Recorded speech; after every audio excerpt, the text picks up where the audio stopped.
Kozhikode തൂണേരിയിൽ RMB പ്രവർത്തകന്റെ കിണറ്റിൽ മനുഷ്യവിസർജ്യം തള്ളി. തുമ്പോളി പൊയിൽ മനോജിന്റെ വീട്ടിലെ കിണറ്റിലാണ് വിസർജ്യം തള്ളിയത്.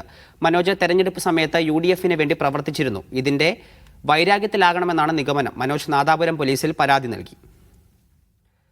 വിവരങ്ങളുമായി സമീർ സി മുഹമ്മദ് ചേരുന്നുണ്ട്. സമീർ, നേരത്തെ പറഞ്ഞതുപോലെ വളരെ വിചിത്രമായ ഒരു പ്രതികാര നടപടിയാണ്. ഇതിന് പിന്നിൽ ആരാണെന്ന് പോലീസിന് എന്തെങ്കിലും സൂചന ലഭിച്ചോ? തീർച്ചയായും വളരെയേറെ വിചിത്രമായ ഒരു പ്രതികാര നിലപാടാണ് ഉണ്ടായിരിക്കുന്നത്. തൂണേരിയിലാണ് ഈ സംഭവം ഉണ്ടായിരിക്കുന്നത്. RMB പ്രവർത്തകനായിട്ടുള്ള മനോജിന്റെ വീട്ടിലെ കിണറ്റിലാണ് മനുഷ്യവിസർജ്യം തള്ളിയിരിക്കുന്നത്. ഇന്ന് വീട്ടുകാർ പകൽ സമയത്താണ് ഇത് തിരിച്ചറിഞ്ഞത്. പിന്നീട് ഇതുമായി ബന്ധപ്പെട്ട് പരിശോധന നടത്തുകയും അതിനുശേഷം ഇതുമായി ബന്ധപ്പെട്ട നിയമ നടപടിയിലേക്ക് കടക്കുകയും ചെയ്തിട്ടുണ്ട്. മനോജ് നാദാപുരം പോലീസിൽ പരാതി നൽകിയിട്ടുണ്ട്. കഴിഞ്ഞ നിയമസഭാ തെരഞ്ഞെടുപ്പ് വേളയിൽ സജീവമായിക്കൊണ്ട് UDFന് വേണ്ടി പ്രവർത്തിച്ചിരുന്ന വ്യക്തിയാണ് മനോജ്. RMB പ്രവർത്തകനായ അദ്ദേഹം LDFന്റെ ഭാഗത്തുനിന്ന് ചില എതിർപ്പുകൾ ഉണ്ടായിരുന്നു. പക്ഷേ അതൊന്നും വകവെക്കാതെ സജീവ പ്രവർത്തകനായിട്ട് തന്നെയായിരുന്നു മുന്നോട്ട് പോയിരുന്നത്. അതിനിടയിലാണ് ഇത്തരം സംഭവം ഉണ്ടായിരിക്കുന്നത്. ഇപ്പോൾ UDF ആരോപിക്കുന്നത് ഇത് LDF പ്രവർത്തകരാണ് ചെയ്തത് എന്നാണ്. എന്നാൽ ആരാണ് എന്നത് സംബന്ധിച്ചുള്ള ഒരു വ്യക്തത ഇതുവരെ വന്നിട്ടില്ല.